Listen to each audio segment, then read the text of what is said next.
नरसोबाच्या वाडीत त्या दिवशी असं काय घडलं की शांत हो श्री गुरुदत्ता ही करुणा त्रिपदी लिहावी लागली? यामागे खूप मोठं रहस्य दडलं आहे. ती का लिहिली, कोणी लिहिली, चला आपण जाणून घेऊया.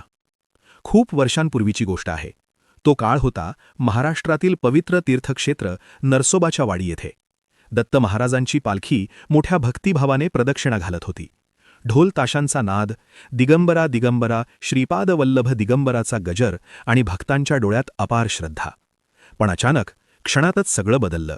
पालखी चालू असतानाच दत्त महाराजांची मूर्ती पालखीतून खाली पडली. क्षणभर सर्वत्र स्तब्धता पसरली. लोक घाबरले, पुजारी गोंधळले, कोणालाच काही कळेना. मूर्ती खाली पडणं ही सामान्य घटना नव्हती. सर्वांच्या मनात एकच विचार आला, महाराज आपल्यावर रागावले आहेत. तेथील पंडित, पुजारी आणि वाडीतले ज्येष्ठ लोक एकत्र जमले. काय करावं? महाराजांचा कोप कसा शांत करावा? तेव्हा सर्वांनी एकमताने निर्णय घेतला, आपण टेंबे स्वामींकडे जाऊया.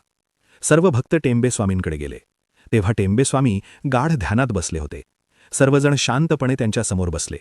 कोणीही काही बोललं नाही. आणि तेवढ्यात टेंबे स्वामी डोळे उघडतात. ते म्हणतात, मला माहीत आहे तुम्ही का आला आहात. सगळे चकित झाले, कारण कोणीही काहीच सांगितलं नव्हतं. टेंबे स्वामी पुढे म्हणाले, महाराज मला आधीच दृष्टांतात सांगून गेले होते की नरसोबाच्या वाडीत काही अघटित घडणार आहे. टेंबे स्वामी म्हणाले, तिथे आता पवित्रता राहिलेली नाही. कोणीही येतो, कुठूनही येतो, महाराजांच्या पादुकांना स्पर्श करतो. तिथे शुद्धता अजिबात राहिलेली नाही. त्याचा आचारविचार कसा आहे हे कोणी पाहत नाही. याच कारणाने दत्त महाराज नौद्र भाव प्रकट झालेले आहेत. तेव्हा टेंबे स्वामी म्हणाले, महाराज कितीही रुद्र रूप धारण केला असेल तर ते आपल्या भक्तांसाठी सदैव धावून येतात. महाराजांना शांत करण्यासाठी मी एक करुणा त्रिपदी लिहून देतो. ती आरतीच्या वेळी दररोज गायली पाहिजे. आणि त्याच क्षणी टेंबे स्वामींनी लिहिली, शांत हो श्री गुरुदत्ता. ही केवळ आरती नव्हती, ती होती महाराजांना शांत करण्याची करुण विनंती. आजही चालू असलेली परंपरा.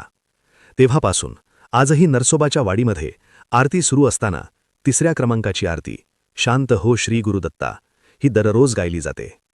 ही आरती आपल्याला सांगते, भक्तीबरोबर शुद्ध आचार हवा. ही आरती केवळ शब्दांची रचना नाही, ती आहे दत्त भक्तांची महाराजांसमोर केलेली करुण आणि पश्चातापाची प्रार्थना.